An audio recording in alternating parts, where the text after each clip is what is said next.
Ya notaste que cuanto más intentas controlar el momento del cambio, más la vida parece resistirse, como si algo invisible estuviera siempre un paso adelante, observando cada esfuerzo, cada intento, cada expectativa silenciosa que cargas en el cuerpo. Existe un punto en que insistir deja de ser movimiento y pasa a ser ruido, un exceso que el propio campo interpreta como señal de desalineación.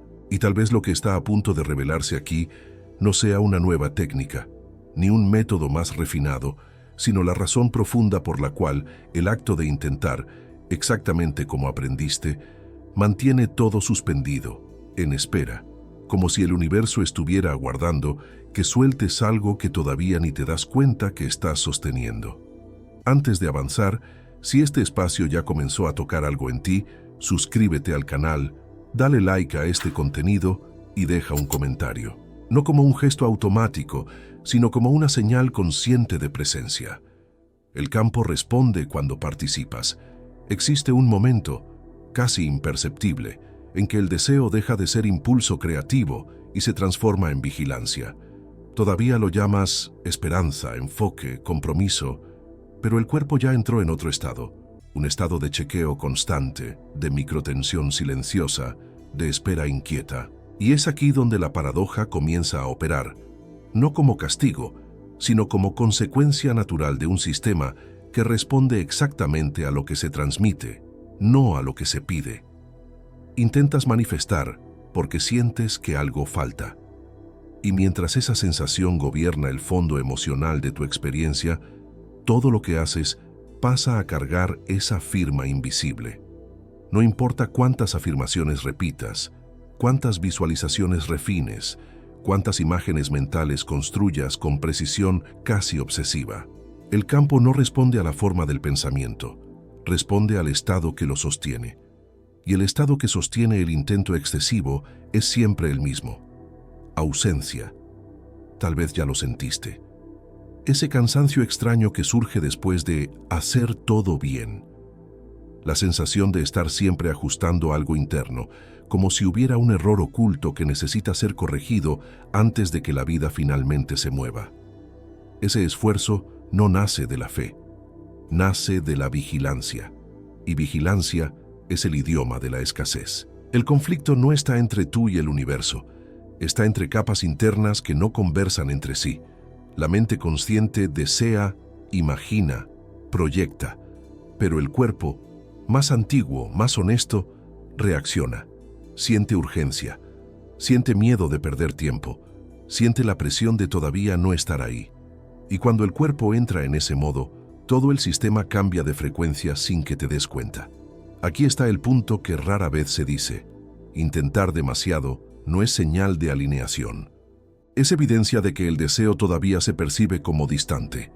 Y distancia, para el sistema nervioso, significa amenaza potencial, algo que necesita ser monitoreado, perseguido, controlado, algo que todavía no es seguro.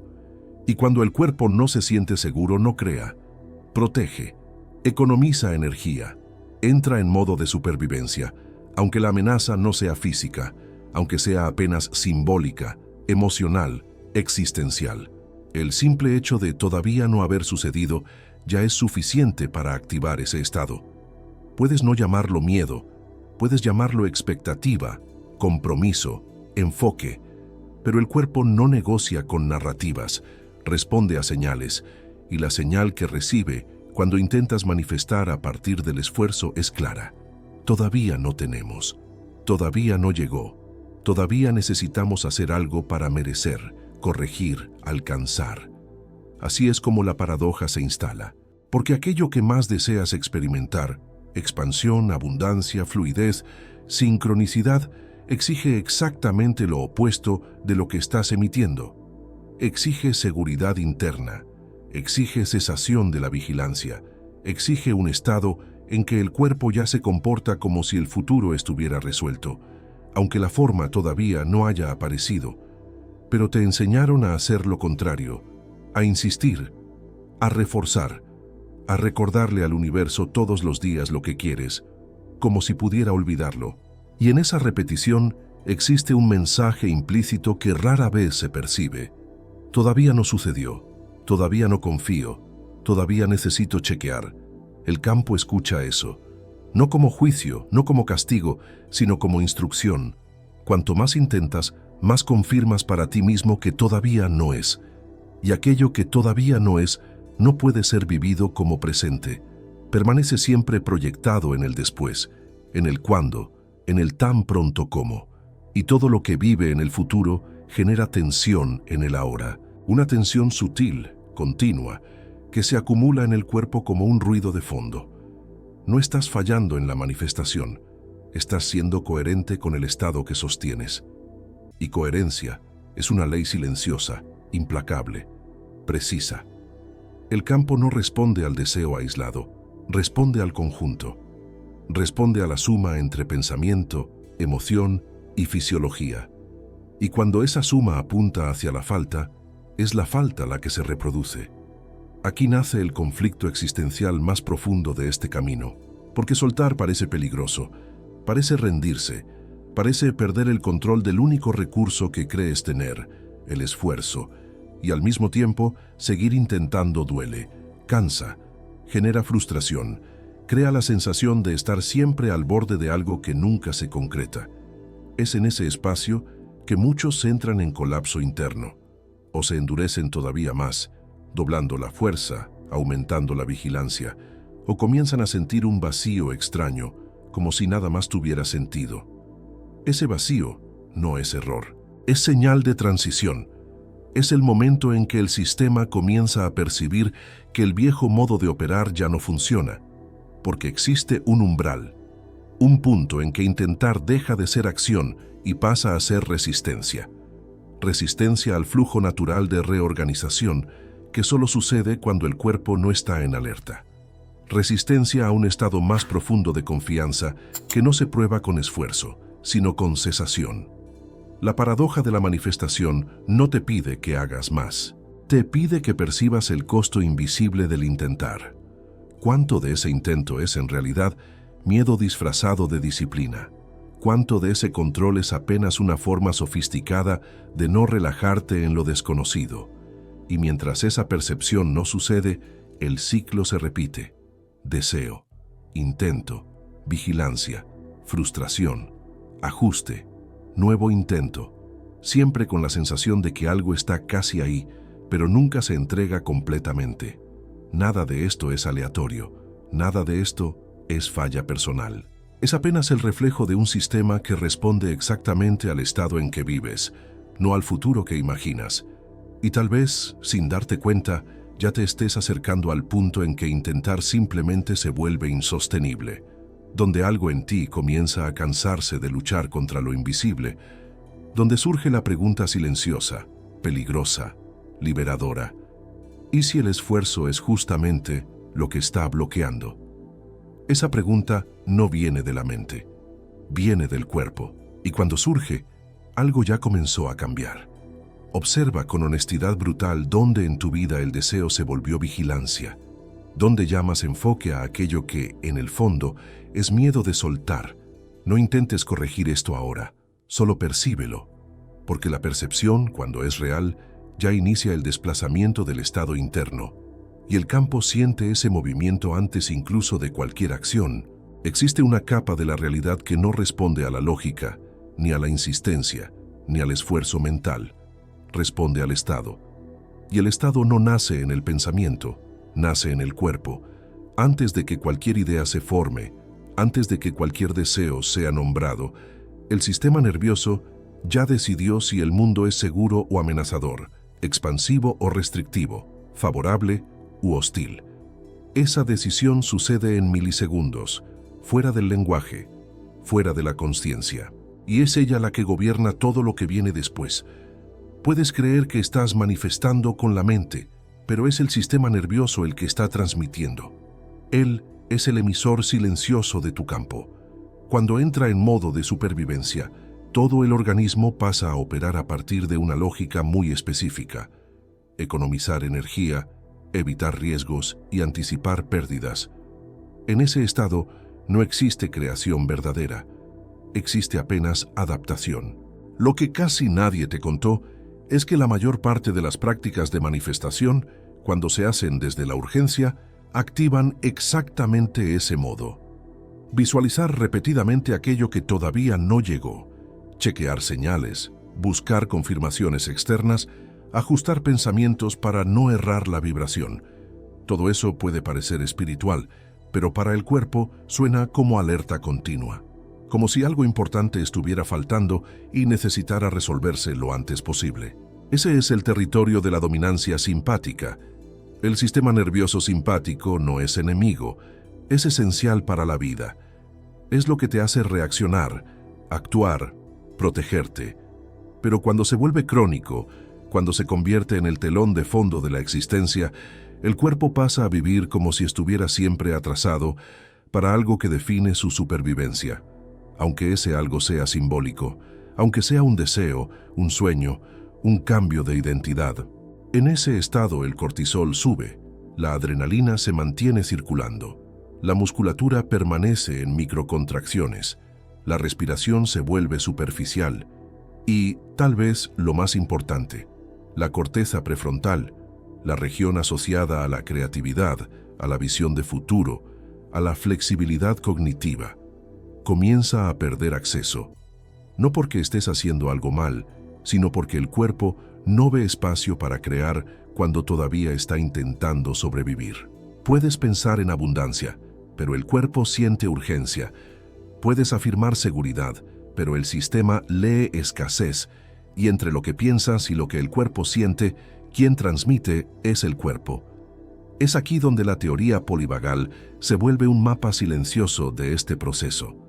Stephen Porges mostró que el sistema nervioso no opera apenas entre lucha o relajamiento, sino en estados mucho más sutiles de conexión, defensa y colapso. Existe un estado específico, el estado vagal ventral, asociado a la sensación de seguridad, presencia y apertura. Es en ese estado que el organismo se siente suficientemente seguro para crear, explorar, permitir. Pero seguridad no se afirma.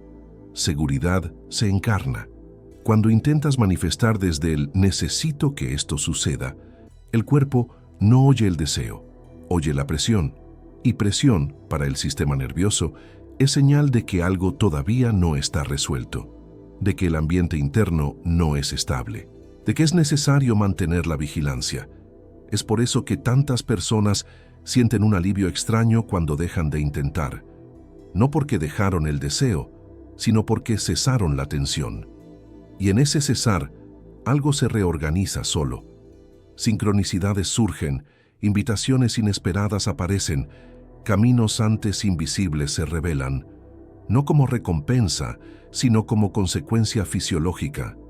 El cuerpo salió del modo de defensa, y cuando eso sucede, el campo cambia. La variabilidad de la frecuencia cardíaca, HRV, es una de las expresiones más claras de esa coherencia interna. Cuando el sistema nervioso está equilibrado, el corazón no late como un metrónomo rígido. Varía, danza, responde al momento. Esa variabilidad es señal de flexibilidad, de adaptación saludable, de un organismo que no está preso en un patrón fijo de amenaza. Y esa coherencia cardíaca no es apenas un dato biométrico. Está asociada a claridad mental, regulación emocional y, de forma sutil pero consistente, a un campo electromagnético más organizado. Un campo que no pide, no implora, no corre atrás. Un campo que simplemente sostiene. Joe Dispenza habla de esto cuando dice que el cuerpo es la mente subconsciente, no porque el cuerpo piense, sino porque memoriza estados. Si vives repetidamente en la tensión de todavía no tener, el cuerpo aprende ese estado como identidad. E identidad es lo que el campo replica. Bruce Lipton complementa ese entendimiento al mostrar que no es el ambiente externo lo que determina la expresión, sino la percepción del ambiente. Y la percepción, una vez más, no es intelectual, es fisiológica. Dos cuerpos pueden vivir la misma circunstancia externa y transmitir campos completamente diferentes simplemente porque sus sistemas nerviosos interpretan la realidad de formas distintas. Antonio Damasio fue aún más preciso al demostrar que la emoción precede la decisión. No decides y después sientes. Sientes y después racionalizas. El estado emocional crea el contexto en el cual cualquier pensamiento surge, y si ese estado es miedo, urgencia o carencia, todo pensamiento nace ya contaminado por ese lente. Por eso, la manifestación no falla por error de técnica. Falla porque el cuerpo está diciendo algo diferente de la mente, porque el sistema nervioso todavía está intentando garantizar seguridad en el futuro, en vez de sentir seguridad ahora. Y aquí surge un malestar inevitable.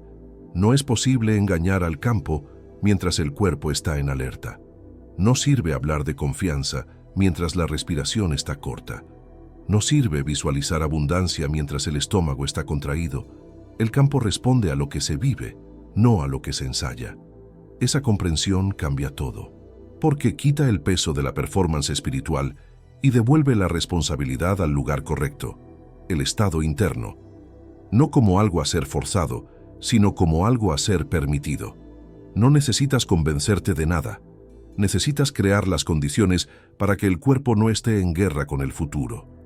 Y esas condiciones comienzan cuando el intento obsesivo pierde sentido, cuando el sistema comienza a percibir que no necesita más correr detrás de su propia salvación. Ese es el momento en que algo más profundo se aproxima, porque cuando el cuerpo sale de la defensa, entra en receptividad. Y receptividad no es pasividad, es alineación. Percibe ahora, sin corregir, sin ajustar, sin intentar cambiar. Cuando piensas en lo que deseas, tu cuerpo relaja o contrae, tu respiración se profundiza o se acorta. Esa respuesta silenciosa revela más sobre tu punto de emisión de lo que cualquier pensamiento positivo jamás podría. Hay un instante silencioso en que todo cambia, no afuera sino adentro. Un punto en que comienzas a percibir que no es el pensamiento el que crea la realidad, sino el lugar emocional desde donde el pensamiento emerge. Y esa percepción genera tensión, porque desmonta una ilusión confortable, la idea de que basta pensar bien para vivir bien. No basta. Nunca bastó. Puedes repetir una afirmación 1000 veces, pero si el cuerpo está atravesado por miedo, esa afirmación nace ya comprometida. No porque el pensamiento esté equivocado, sino porque la emoción que lo observa está desalineada. Y emoción, aquí, no es algo etéreo. Es el estado químico, eléctrico y fisiológico que define desde dónde estás mirando al mundo. En el lenguaje simbólico de la física, se habla del observador que colapsa la realidad. Pero lo que rara vez se dice es que ese observador no es el pensamiento consciente. Es el estado emocional que sostiene la conciencia en ese momento. Es el lente invisible a través del cual todas las posibilidades son filtradas antes, incluso de volverse experiencia. Cuando observas la vida desde la carencia, el campo responde con pruebas de carencia. No como castigo, sino como coherencia. La emoción de falta selecciona entre infinitas probabilidades aquellas que confirman la narrativa interna, y eso sucede de forma tan sutil que parece destino, parece mala suerte, parece repetición inexplicable. Pero es apenas el reflejo de un punto de observación no cuestionado. Aquí la tensión aumenta porque surge una verdad difícil de tragar. Muchas de las realidades que llamas bloqueo son, en realidad, confirmaciones emocionales. El campo no te está negando nada. Está apenas reflejando el estado desde el cual observas. Miedo, urgencia, ansiedad, expectativa tensa. Esas emociones no piden expansión, piden resolución inmediata. Observan la realidad como un problema a ser arreglado, no como un flujo a ser permitido. Y cuando la realidad se observa así, se organiza para ser constantemente arreglada. Siempre algo fuera de lugar, siempre algo faltando, siempre algo casi. Ese es el punto en que muchos se confunden. Creen que necesitan intensificar la práctica, refinar la visualización, eliminar pensamientos negativos, pero eso apenas aumenta la vigilancia. Y vigilancia es, nuevamente, miedo sofisticado. Un miedo que se viste de disciplina espiritual. Neville Goddard tocó ese punto de forma precisa cuando habló sobre vivir desde el fin, no como imaginación forzada, sino como estado incorporado. No es imaginar que ya tienes, es sentir que ya eres. Y sentir aquí no es emoción fabricada, es ausencia de tensión, es neutralidad profunda, es el cuerpo que no está esperando nada para autorregularse. Cuando el cuerpo todavía espera, todavía chequea, todavía pregunta, ¿cuándo? La emoción que observa es de incompletud. E incompletud no colapsa plenitud, colapsa más incompletud, en diferentes formas, escenarios y relaciones. Ese es el ciclo invisible que mantiene a tantas personas girando en torno a los mismos temas, aunque cambien de técnicas, maestros o lenguajes, porque el observador nunca cambió, apenas el discurso. El giro narrativo sucede cuando percibes que no necesitas cambiar el pensamiento. Necesitas cambiar el estado desde donde observas, y eso no se hace con fuerza. La fuerza mantiene al observador preso en el mismo lugar. Eso se hace con cesación, con la interrupción de la lucha interna, con la retirada gradual de la urgencia como telón de fondo de la existencia. Pero ese giro asusta, porque si no estás intentando, ¿qué estás haciendo? Si no estás buscando, ¿cómo algo llega? Si no estás controlando, ¿quién garantiza? Esas preguntas surgen no de la sabiduría, sino del sistema nervioso que todavía asocia seguridad con esfuerzo. Y aquí, la tensión alcanza el auge. Confiar parece demasiado arriesgado cuando construiste tu identidad entera en torno a intentar. Soltar parece un salto al vacío cuando todo en ti fue entrenado para anticipar, prever, corregir. Pero observa con cuidado. La mayor parte del sufrimiento no viene de lo que sucede, viene de la expectativa de que algo debería suceder diferente. Viene de la observación continua de la realidad como insuficiente. Y mientras esa observación persiste, la realidad responde en el mismo tono. El campo no reacciona al pedido, reacciona a la postura interna. Y la postura interna es emocional antes de ser mental. Cuando esa comprensión comienza a instalarse, algo se quiebra por dentro. No como explosión, sino como grieta. Una grieta por donde la posibilidad de rendición comienza a entrar. No como abandono del deseo, sino como abandono de la contracción. Comienzas a percibir que tal vez nunca fue sobre hacer más. Tal vez siempre fue sobre dejar de apretar, dejar de observar la vida como algo que necesita ser arrancado a la fuerza del futuro. Esa percepción no trae alivio inmediato. Primero, trae vacío, un silencio extraño, un espacio donde las viejas estrategias ya no funcionan, pero las nuevas todavía no se revelaron. Ese es el intervalo, el umbral, el punto en que el observador comienza a desplazarse, aunque sin saber hacia dónde. Y cuando el observador se desplaza, aunque sea 1 milímetro, el campo entero comienza a responder de forma diferente. Pregúntate, sin responder con palabras, ¿desde dónde estás observando tu vida ahora? ¿Desde la confianza silenciosa o desde la expectativa tensa? No intentes cambiar la respuesta, solo reconócela, porque el reconocimiento es la primera señal de que el observador ya no está totalmente inconsciente. Hay un momento en que el esfuerzo simplemente cansa, no el cansancio físico, sino un agotamiento más profundo, casi existencial, como si algo en ti estuviera exhausto de sostener una tensión que nunca se resuelve. Ese momento no es un fracaso, es señal de madurez del sistema. Es el punto en que el cuerpo comienza a entender que no puede más vivir en estado de prontitud permanente sin quebrarse por dentro. Es aquí donde la palabra rendición comienza a cambiar de significado, no como desistir, no como pasividad, sino como un ajuste fino, casi imperceptible, en el eje interno desde el cual te mueves en el mundo. Rendirse, en ese nivel, es dejar de luchar contra el tiempo. Es permitir que el cuerpo salga del estado de alarma y vuelva a un ritmo que no exige vigilancia constante. Cuando el intento cesa, aunque sea por instantes, algo fisiológico sucede. El sistema nervioso comienza a migrar del modo simpático al parasimpático. La respiración se profundiza sin comando. La musculatura suelta microcontracciones que estaban ahí hace tanto tiempo que parecían normales. El corazón ajusta su ritmo y, silenciosamente, el nervio vago comienza a ejercer su función reguladora. Ese movimiento no es mental, no es una decisión consciente. Es una respuesta natural a la ausencia de amenaza. El cuerpo no necesita ser convencido de que está seguro, solo necesita dejar de ser presionado. Y cuando esa presión desaparece, aunque parcialmente, el organismo entra en coherencia. La coherencia cardíaca surge como un efecto colateral de esa alineación, no como técnica, sino como consecuencia. El corazón pasa a comunicarse con el cerebro de forma más armónica. Las señales enviadas no son de urgencia, sino de estabilidad, y el cerebro responde abriendo espacio para funciones que estaban inhibidas: creatividad, visión de largo plazo, sensibilidad a las señales sutiles del ambiente. Es en ese estado que muchas personas relatan una sensación extraña de confianza sin objeto.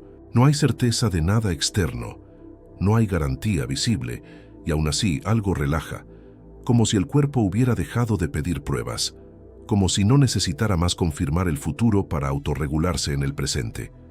Joe Dispenza describe eso como el momento en que el cuerpo deja de vivir en el pasado o en el futuro y comienza a habitar el ahora de forma plena. No el ahora eufórico, sino el ahora estable. Una hora que no exige nada.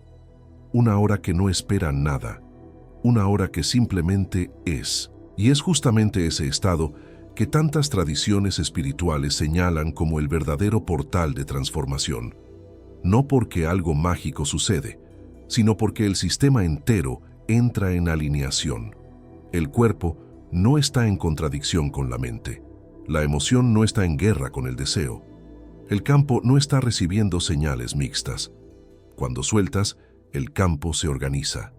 Bruce Lipton habla sobre esto al explicar que la expresión biológica responde al ambiente percibido.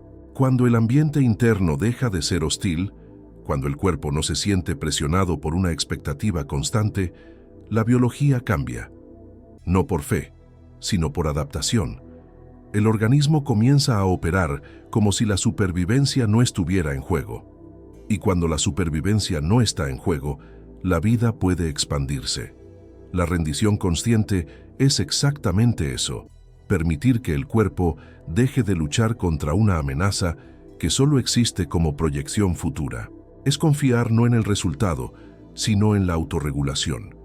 Es entender que la inteligencia que mantiene tu corazón latiendo también sabe reorganizar caminos, encuentros, circunstancias. Pero esa confianza no puede ser exigida.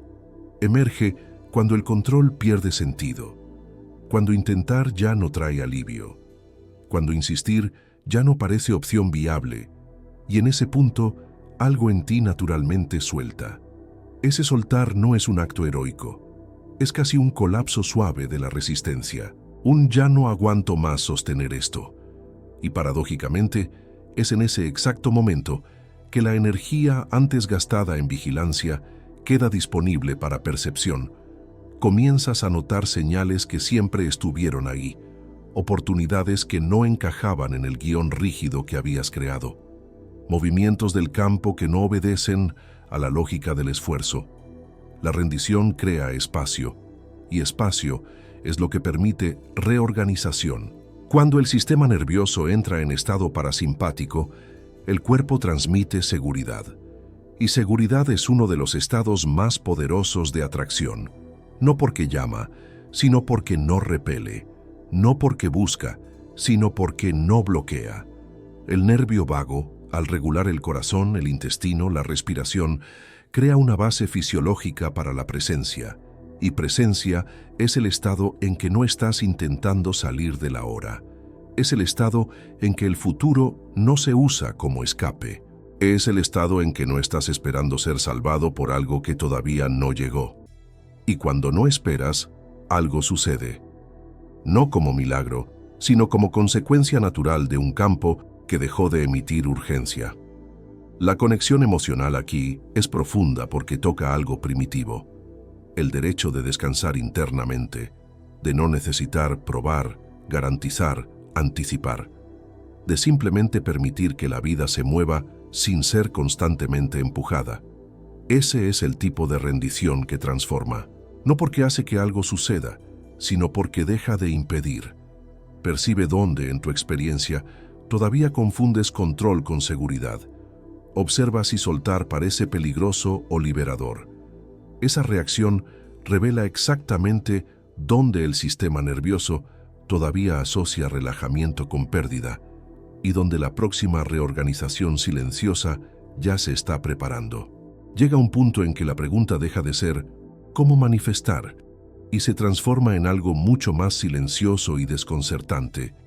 ¿Quién estás siendo mientras esperas?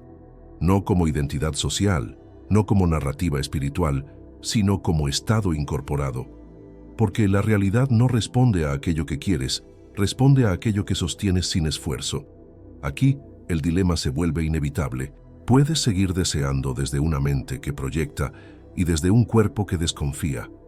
O puedes permitir que algo más profundo se alinee, aunque sin garantías visibles. Ese dilema no es moral. No existe correcto o incorrecto. Existe apenas coherencia o contradicción. La manifestación sucede cuando no hay conflicto interno entre las capas, cuando lo que deseas no es negado por lo que sientes, cuando lo que sientes no es saboteado por lo que tu cuerpo cree, cuando el cuerpo no está transmitiendo urgencia mientras la mente habla de confianza, cuando el campo no recibe señales mixtas. Esa alineación no se construye, emerge cuando la tensión cesa. Comienzas a percibir que la mente consciente puede desear algo, pero si la emoción que acompaña ese deseo todavía es ansiedad, el cuerpo entra en alerta. Y cuando el cuerpo entra en alerta, el campo recibe un mensaje claro: todavía no es seguro. No importa qué tan bello sea el pensamiento, no importa qué tan elevado sea el lenguaje, el cuerpo siempre habla más fuerte. Es por eso que tantas personas saben todo sobre manifestación y aún así viven presas en los mismos ciclos. Porque conocimiento no altera estado, conciencia incorporada altera. La conciencia incorporada nace cuando el sistema nervioso deja de luchar contra el ahora. Cuando mente, emoción y cuerpo entran en coherencia, algo curioso sucede. Dejas de pedir señales, dejas de chequear, dejas de preguntarte si estás en el camino correcto, no porque tengas certeza del resultado, sino porque el estado interno no exige confirmación. Existe una sensación de totalidad antes de la forma, como si algo ya estuviera resuelto en un nivel que no depende de pruebas externas. Neville Goddard llamaría a eso vivir desde el fin, no el fin como evento, sino el fin como identidad. Ya no imaginas más para obtener, imaginas desde quien ya no necesita. Y ese cambio es sutil, casi invisible. No genera euforia, genera silencio interno. Joe Dispenza diría que el cuerpo salió del pasado y del futuro y entró en coherencia. Bruce Lipton diría que la percepción del ambiente cambió, y con ella, la respuesta biológica.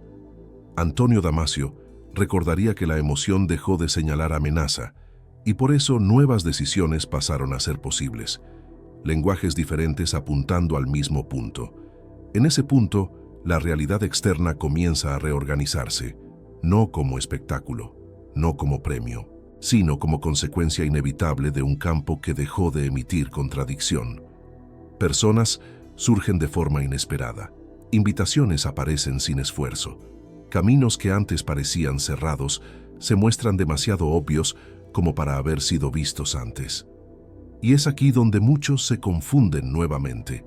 Creen que fue porque finalmente soltaron, pero no fue el acto de soltar lo que creó. Fue el estado que emergió cuando la lucha cesó. El soltar no es técnica. Es efecto colateral de un sistema que dejó de resistirse al flujo. El dilema final es simple pero profundo. ¿Estás dispuesto a abandonar la identidad de quien intenta para habitar la identidad de quien permite? No como creencia, sino como sensación corporal. No como promesa, sino como estado diario. Porque permitir exige coraje. No el coraje de actuar, sino el coraje de no interferir. El coraje de no ajustar. El coraje de no vigilar. El coraje de confiar en el ritmo de una inteligencia que no se apura. Nada de esto sucede de una vez. La alineación no es permanente al inicio. Viene en olas, momentos de claridad seguidos de recaídas en el intento. Y está bien. El campo no exige perfección, exige honestidad interna. Cada vez que percibes la contracción y no la alimentas, algo se ajusta. Cada vez que reconoces la vigilancia y no la transformas en acción compulsiva, el sistema aprende un nuevo patrón. Y ese aprendizaje no es mental, es somático. El cuerpo comienza a entender por experiencia directa que relajar no lleva a la pérdida, que soltar no lleva al vacío, que confiar no lleva al caos, y cuando el cuerpo aprende eso, deja de sabotear. En ese punto, la manifestación deja de ser un objetivo y se vuelve un efecto, algo que sucede mientras vives, mientras respiras, mientras no estás mirando. Nada de esto es aleatorio, nada de esto depende de merecimiento, es apenas alineación. Y tal vez al oír todo esto, algo en ti ya sepa. No como idea nueva, sino como memoria antigua, una sensación de que nunca fue sobre hacer más, siempre fue sobre dejar de impedir. Observa, en los próximos días, no lo que sucede afuera, sino cuánto tu cuerpo todavía espera que algo necesite suceder para entonces relajar. Donde esa espera cesa, aunque sea por instantes, el campo comienza a reorganizarse, no porque pediste, sino porque dejaste de resistir.